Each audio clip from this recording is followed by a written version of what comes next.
memang udah pasti aware banget dengan hero-nya sendiri. Lalu kita bakal melihat performa Queenie yang dia akhirnya kembali ke gold lane, di mana memang role sebelumnya juga di tim sebelumnya dia adalah gold lane.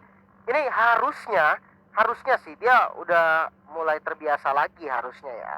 Oke, betul sekali. Dan kita lihat kalau gue sih melihat gimana teman-teman Onyx Zenith, Alin dapat power pick-nya ini bakalan jadi ribet. Mungkin teman-teman dari RRQ Pinkan, RRQ Mika maksud gue dari seorang Lele Pinkan harus bisa mencari parsialnya terlebih dahulu, karena kita tahu performa Alin menggunakan parsial cukup baik. Dan ini dia match pembuka kita di game pertama antara Onyx Zenith versus RRQ Mika, di mana sudah ada trading damage aja di arah mid lane antara Gyogoi dan juga seorang Mai. Sama-sama kehilangan setengah darahnya, tapi nggak masalah, masih bisa mundur satu sama lain. Ya, pressure yang sangat tinggi memang bisa banget untuk dilakukan sama Lilia, karena memang dia udah punya 2 skill dari level 1, sementara kita lihat ada rusuh yang dilakukan nih sama Princess Poe, karena dia mengusir mundur dari kelarnya. Namun kalau kayak gini masih bisa diambil sih, Retribution mau nggak mau harus dikeluarkan, dan wow, nggak di-retry ternyata, dan Gyogoi yang berhasil mendapatkan red buff-nya. Wow, Gyogoi nice timing, datang di waktu yang tepat ketika Princess Poe sudah berhasil untuk menzoning mundur. Tidak dipakai karena Retribution tadi, dan akhirnya berhasil di-steal. Dan selamat juga ternyata dari Gyogoi-nya. Tapi kali ini satu little wonder juga berhasil diamankan oleh teman-teman dari RRQ Mika. Princess Poe mungkin harus pulang terlebih dahulu, karena dia adalah salah satu kunci di mana Kufra nggak bisa masuk ke arah musuh dengan darah yang tinggal segitu. Harusnya dia pakai retry tadi di awal sih, jadi benar-benar langsung dibuka pakai retry, makanya retry jadi delay dan tidak ada retribution menyebabkan berhasilnya dicuri dari red buff. Namun kali ini kita lihat Queenie terkena flame shot langsung dari Alin, dan first blood pun terjadi. Kali ini Onyx mulai memegang temponya lagi. Oke, memang flame shot, tapi kali ini ada Tyler coba untuk menabrak seorang Mai, masih berhasil mundur, di backup juga sama seorang Gyogoi. Ini sih dari Onyx Zenith harus main lebih sabar lagi. Kenapa? Karena dari seorang kelarnya lagi ketinggalan level, dimana dia nggak dapetin red buff, maka dari itu mungkin harus sedikit lebih bersabar lagi. Oke, Princess Poe coba masak Tyler Refine menabrak seorang Rain, berhasil. Ada bouncing ball digunakan juga, belum ada shadow kill, kali ini bakalan cuma basic attack aja harusnya, dan masih berhasil untuk selamat dari seorang Princess Poe. Tapi Elementan berusaha untuk join di arah top lane, nggak bisa masuk karena ternyata dari seorang Rain masih cukup baik untuk mundur ke arah turret. Oke, dan kali ini sudah muncul dari turtle pertama. Sementara kalau kita lihat sudah ada gangguan dari Mei ke arah Ichel. Ichel juga nggak peduli, dia cukup tanky memang kalau untuk nahan damage dari Kaja di early. Apalagi yang kita tahu Kajanya adalah Kaja roamer. Sementara kalau kita lihat setup turtle mungkin akan dilakukan sama teman-teman dari RRQ, namun coba poking damage dulu dari Kelar dengan quad shadow barusan, tapi belum membuahkan hasil. Sekali dari Kelarnya sih nggak bisa buru-buru, walaupun kita tahu Hayabusa harus bermain cepat. Tapi dengan keadaan yang tadi dia tertinggal level saat artefaknya dicuri oleh seorang Gyogoi, jadi dia nggak bisa terlalu agresif dulu kali ini. Harus lebih sabar, mungkin sekitar satu turtle ini mungkin harus coba di kontes, karena kalau nggak dapet turtle nanti makin tertinggal lagi dari seorang kelarnya. Dan turtle-nya ternyata sudah mulai diamankan oleh teman-teman dari RRQ Mika. Tidak ada lagi bola, ini Princess Poe cukup low, bahkan dia menggunakan bouncing ball, tapi ternyata berhasil di-kill dari seorang Kufra, dan juga dibalaskan kematiannya kali ini. Ada 3 player dari RRQ Mika coba untuk mundur. Ichel masih cukup sustain di arah belakang, dan Mai harus pulang terlebih dahulu. Alin juga masih bisa memberikan poking damage. Falling Star Moon yang miss ternyata dari seorang Ichel kali ini tidak bisa mendapatkan siapa-siapa. Somehow kita lihat di arah top lane ternyata Rain berhasil ditumbangkan oleh seorang Queenie. Yo, solo kill. Dan ya, di mana turtle berhasil diamankan dari teman-teman RRQ, walaupun harus menumbalkan satu Gyogoi tadi, maksudnya satu Princess Poe. Ya. Tapi it's okay, nggak masalah, karena memang buff turtle ini yang dibutuhkan untuk dari jungle fighter agar mereka lebih kuat lagi, dan pressure yang diberikan itu semakin sadis pastinya. Yes. Flame shot kemana tuh bos? Flame shot ngecek-ngecek aja sih harusnya dari seorang Alin. Tapi kali ini Alin coba untuk rotasi ke area top lane, di mana udah set up 3-man ganking tetap dengan seorang Alin kali ini. Coba untuk memberikan pressure ke arah seorang Cloud, tapi sudah mulai terdeteksi. Ada yang tinggal sakit banget masuk ke arah seorang Mai, kali ini penjudgment ke arah turret. Masih bisa sama, dan ternyata tidak. Ada shadow kill kali ini di backup juga dengan speeder air strike, tapi Gyogoi masih cukup selesai. Apakah masih bisa mundur? Kelar dengan blazing duetnya, dan dari seorang Queenie juga berhasil masuk ke arah depan, memukul mundur teman-teman dari Onyx Zenith. Itu darahnya Kelar udah nggak kelihatan sama sekali sih, itu dikagetin juga bisa ke shutdown itu. Udah hitam banget ya. Betul sekali, dan ya rotasi yang cukup bagus memang, dan defensifnya cukup oke, di mana tadi defense judgment berhasil menarik posisi dari Lele Pinkan yang memang kalau misalkan nggak ditarik tadi itu pressure bakal gila banget, dan emang pilihan yang tepat untuk langsung defense judgment. Sementara kalau kita lihat dari follow up damage-nya, mereka udah ready, di mana ada Alin tadi yang bisa langsung kasih ke throw energy impact, dan itu benar-benar langsung bocor banget dari Lele Pinkan. Yes, nice play dari seorang Mai, di mana tadi dia sebenarnya kena pressure duluan ya dari seorang Lepingkannya, sakit banget pas masuk ke arah seorang Mai, tapi dengan tenang dia coba untuk defend judgment dan akhirnya berhasil di backup. Tapi dari Onyx Zenith harus kehilangan satu auto turret di arah top lane. Sementara itu Clar bener-bener gak tenang sih farmingnya. Dari early game tuh pasti aja ada yang gangguin dia. Oke, dan kalau kita lihat dari segi network mungkin sudah unggul 2000 dan turtle kedua mulai di setup sama teman-teman dari RRQ lagi, namun sudah mulai di scout oleh Mei.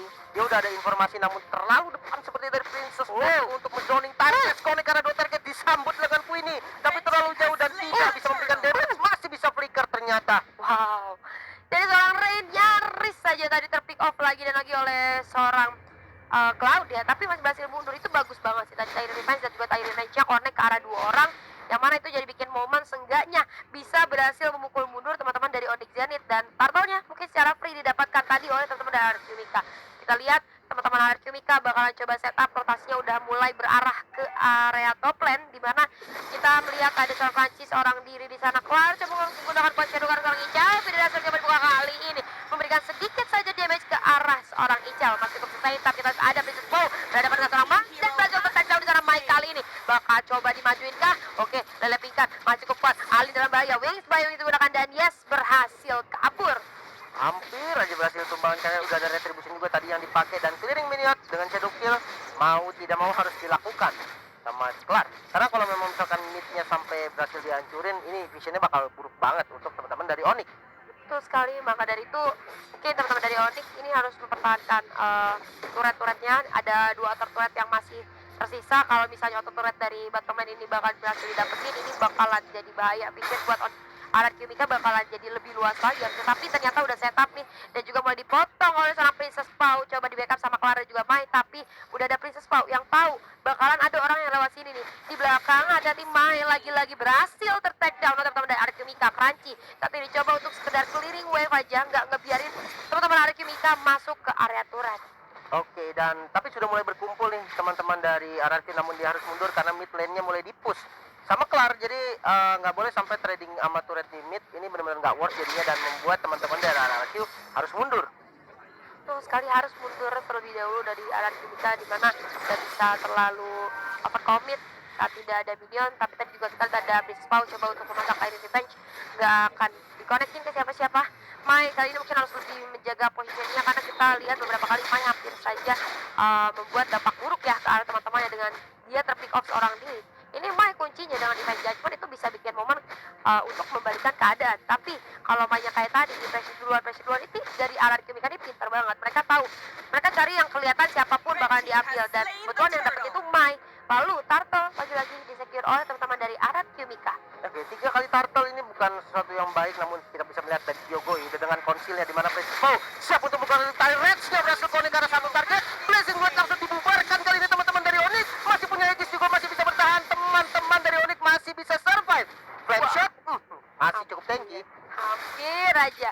Tapi bagus banget komit yang dilakukan oleh teman dari RRQ Mika. Tadi juga berhasil membubarkan Onyx Zenith. Walaupun kita lihat ada beberapa playernya juga yang kehilangan cukup banyak darah, tapi nggak masalah, impactnya juga besar. Kali ini teman-teman dari Onyx Zenith harus lebih bersabar lagi, dan lagi-lagi Kelar bakalan coba di zoning aja di area hutannya sendiri. Gak akan dimajuin sih gue rasa, karena udah disuruh sama Mai dan juga Alin. Oke, ini Mai sama Alin benar-benar harus nempel sih, karena udah nggak mungkin banget untuk Kajanya mencari follow up lain. Follow up yang paling pasti ya emang hanya Parsia, tapi kalau emang mau main ke arah Rain juga masih bisa sih sebenarnya. Planet Attack, terfollow dan ini benar-benar cukup taktis juga untuk menjadi sebuah follow up. Tapi yang menjadi masalah ini Esmeralda-nya Ical harusnya dia udah keras banget sih. Ya, karena dari tadi juga nggak diganggu sama sekali dan dapet free farming, tapi kali ini Mai terbuang seorang Ical, ada tidak dibuka defense judgment, mencoba menarik seorang Ical, tapi masih cukup tanky. Ada backup dari seorang Pingkan, kali ini Kelar menjadikan selanjutnya dan harus ter-take down di sana. Gak ada Kelar, ini jadi mana bahaya. Di bottom lane juga kita lihat ternyata ada yang menjadi bulan-bulanan warga, itu seorang Crunchy. Gak bisa bertahan lama karena Queenie udah lumayan sakit. Ternyata damage-nya berasa kan seorang Crunchy ada Pingkan. Masih mencoba untuk menebak salah satu player dari Onyx Zenith, tapi ternyata tidak berhasil. Oh no, ini buruk banget. Baru banget tadi dibahas di mana Ical udah keras banget, dan tadi kita bisa melihat di mana di penjudgment yang dikombo sama Vita Restrek bahkan gak mampu untuk menumbangkan dari Esmeralda-nya Ical. Kayak cuma berkurang 1 bar aja bahkan darahnya ya dari seorang Ical. Udah cukup tanky kali ini sih, udah bisa banget buat di shutdown harusnya, karena kalau dibiarin begini terus ini Icalnya yang bakal ngacak-ngacak teamfight dari masing-masing tim. Dan kita lihat Ical masih cukup aman, bahkan dia nggak takut sama sekali. Tadi dia disamperin sama Kelar, ada Crunchy juga. Nggak ada takut-takutnya dari seorang Ical. Dan Turtle Lord maksudnya sudah hadir kali ini masih Lord pertama, tapi akan menambah keuntungan gold buat RRQ Mika kalau mau coba di commit. Dan kita lihat ada Ical yang harus berhadapan dengan 3 player, ada Kreatif yang dibuka dan yes berhasil di take down ternyata, tapi Alin hati-hati Lele Pingkan mencari mangsanya dan masih berhasil mundur. Yes, bahkan 4 pemain yang datang untuk mendapatkan 1 kill ke arah Icel. Tapi ini harga yang pantas sih. Namun kita lihat di mid lane, sakit banget damage dan shutdown terjadi ke arah Alin. Bahkan Rain juga menyusul menjadi kill tambahan, bakal menjadi Lord yang free sepertinya untuk teman-teman dari RRQ Mika. Dan ketertinggalan gold sudah terpaut sekitar 5.000 gold dan ini bakal jadi sulit banget.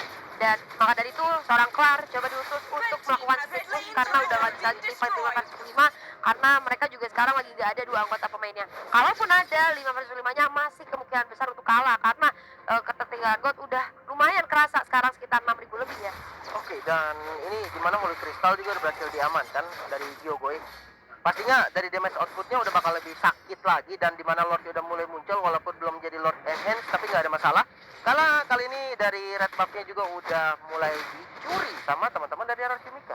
Udah mulai disuruh puasa ternyata dari seorang Kelar. Kali ini bakalan pusing banget gimana caranya dia bisa dapetin item, sementara itu Crunchy kayak nggak bisa body defense, coba dijoni oleh Lele Pingkan dan Gyogoi hati-hati, Gyogoi tertarik tapi enggak ternyata, dan 1 inner turret berhasil diamankan lagi dan lagi oleh RRQ Mika.